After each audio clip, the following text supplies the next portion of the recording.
Fellow Gambians, I do not usually send out a message to commemorate our independence anniversary, but I feel obliged to do so for several reasons. So, a happy 56th independence anniversary to you all. This year, the United Democratic Party will also commemorate its 25th anniversary.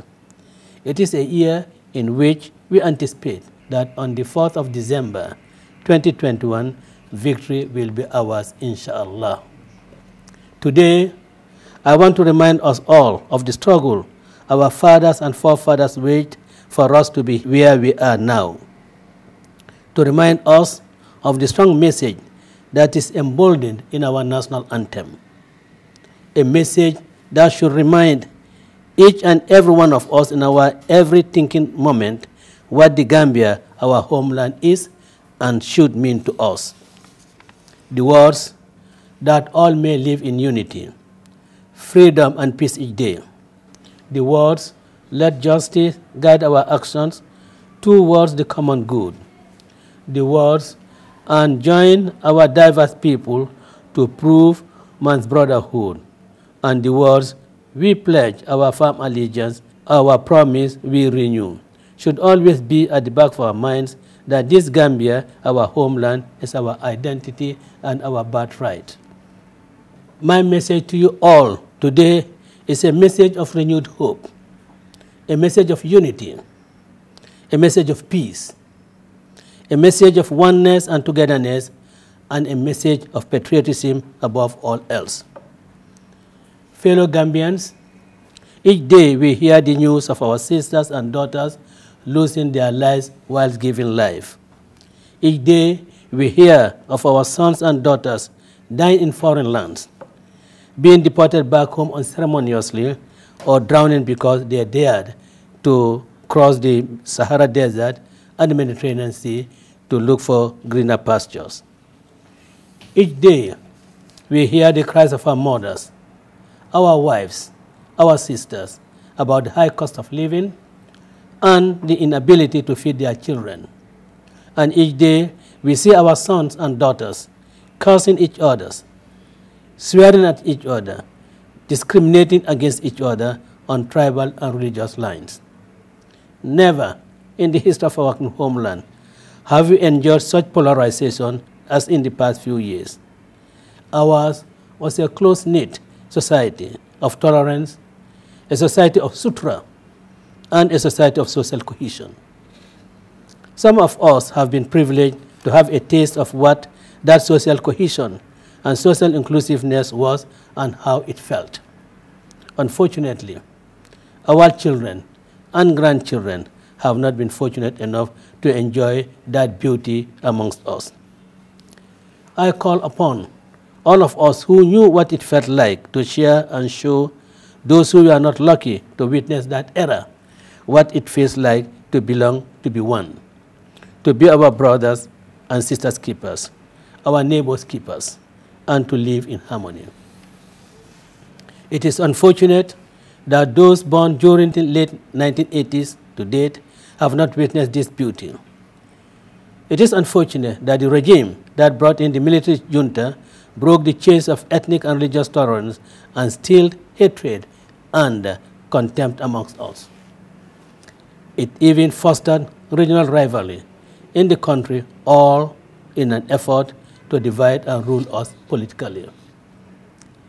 We are Gambians first, and we must remember that.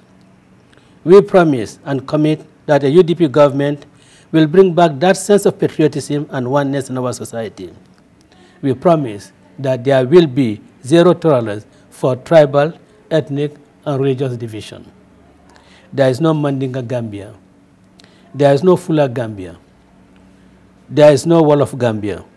There is no Jola Gambia. There is no Manjago Gambia. There is no Sarakule Gambia. There is no Kombo Gambia. There is no Badbu Gambia. There is no Fonyi Gambia. There is no Nyani Gambia. There is no Fuladu Gambia. There is no Muslim Gambia.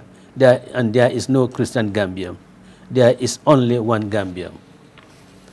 Tribalism has no place in our society, and we should never allow anyone to use tribalism to draw religious boundaries in our country and communities. Such dangerous messages are a recipe for national disaster, and we should expose those who use such divisiveness for their personal gains. Is there any Gambian who does not have relationships across all the ethnic groups? We all have brothers, sisters, nephews, nieces, uncles, aunts, and cousins who are of other ethnicities. This is what Gambia is made of. It will continue to be its DNA. Our priority as a nation is to put our efforts and energy on creating a conducive environment for our people to grow, especially the youth. Our priority should focus on ensuring that every Gambian child receives quality education and is equipped with necessary skill sets to live to their full potential and be able to fend for themselves and their families after their training. Our priority should be to ensure that the average Gambian lives in dignity and is able to put food on the table and feed their family, that we are able to eat healthy and nutritious food, that food security and agriculture thrives in this country, not just for local consumption, but as a viable business venture, where farmers are well equipped with the necessary tools and opportunities fit for the 21st century farmer.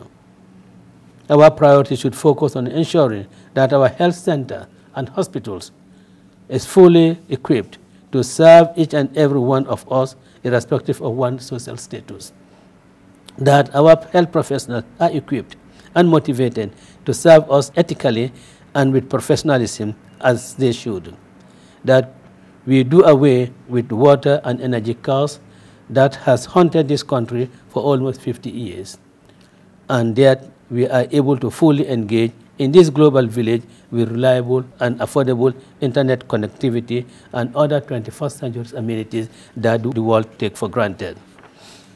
Never in the history of this country would we have ever imagined that our small and beautiful smiling coast will be associated with the drugs and arms trade. Never. We must not stand aside and condone this reputational and real damage that will affect our communities and generations yet unborn, just for selfish interests of few corrupt individuals. This is not the Gambia we knew before. We all have to strive to build a diverse and cohesive country with all hands on deck. We invite all progressive and patriotic Gambians to join us to transform this country into a modern and thriving country. We have the human resources to do that. Let us have the will and commitment to do it. UDP invites all progressive Gambians to join us in this quest. Let us engage and get involved in the development of this nation, especially those of us who have the expertise and knowledge to transform this country. We invite all with open arms. We should not only use our knowledge and expertise to transform this country, but also to take collective leadership responsibilities to ensure that we put the interests of the Gambian lives first. The leadership of the United Democratic Party has been monitoring the progress on the COVID upsurge in this country. And being advised on the current situation, the UDP has taken the responsible decision to postpone its well-organized fundraising event until after the Christian Lent period and after the Muslim Ramadan. And we propose to reschedule to Saturday, May 22nd, inshallah.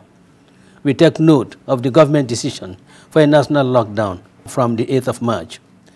I do not see any justification why this should be effected on March 8th. A UDP government would take a responsible decision to order an immediate lockdown and ask the government of the Gambia to do so now. There is no time to waste, and we cannot continue to be playing with the lives of the Gambian people just for some political expediency. We cannot afford to do that. And for this reason, I think it is right that the government should now really declare a shutdown immediately and no longer, and not wait any longer. Because as we wait longer, the more damage, the more the virus has the opportunity of spreading and spreading very extensively. In conclusion, I urge each and every one of us to sensitize and educate our offspring and their fellow brothers and sisters on our moral obligations as patriotic Gambians, about our civic duty to make the right, honest, and ethical decision for the Gambia ever true. And that right, honest, and ethical decision would be a lockdown immediately, not later than the 20th of February this year. I wish all of you a blessed Independence Anniversary, and once again, I thank you very much.